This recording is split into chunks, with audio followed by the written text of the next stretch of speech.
Ya tentu tatoyur, termasuk kesyirikan ya. Artinya ketika ada yang jatuh seperti meteor, oh ini apa namanya tanda keberuntungan. Kalau nanti itu tanda sial. Ini kan artinya tatoyur itu adalah menyantarkan sesuatu hal, suatu nasib kepada apa ya? Kepada benda. Ah gitu. Biasanya kicauan burung. Nah, Nah, kalau kicauan burung begini, ah ini bahaya ini. Nah, kalau di kampung saya dulu ada itu. Kalau ada suara, ada semacam hewan begitu. Kalau sebelum subuh dia bersuara, berarti nanti di daerah sini, di kampung ini akan ada yang meninggal.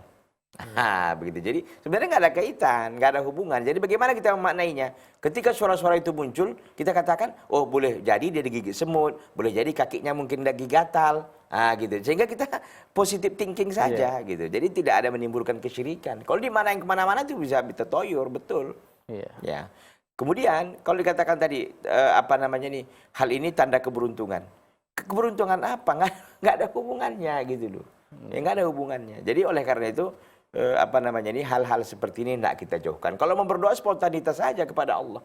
Kan Allah SWT mengatakan, "Ud'uni astajib lakum." Berdoalah kalian kepada aku, akan kabulkan. Allah SWT akan mengabulkan doa kita.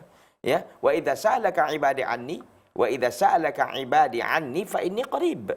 Wahai Muhammad, kalau ada di antara hamba-hambaku yang menanyakan tentangku, fa inni qarib, aku dekat. Maka kita berdoa kepada Allah langsung. Ya, langsung kita betul tawasul yang syar'i itu ada betul. Tapi kalau kita langsung itu lebih afdol. Langsung. Apa kebutuhan kita kepada Allah? Ulama salaf itu, hatta garam pun mereka minta kepada Allah. Hatta sendal mereka memutus pun mereka minta kepada Allah. Dalam rangka apa itu? Dalam rangka untuk menjaga ketauhidan mereka. Dalam rangka untuk menjaga kemurnian akidah mereka kepada Allah Subhanahu wa ta'ala. Jadi kalau yang seperti tadi itu termasuk tatajur, wallahu ta'ala.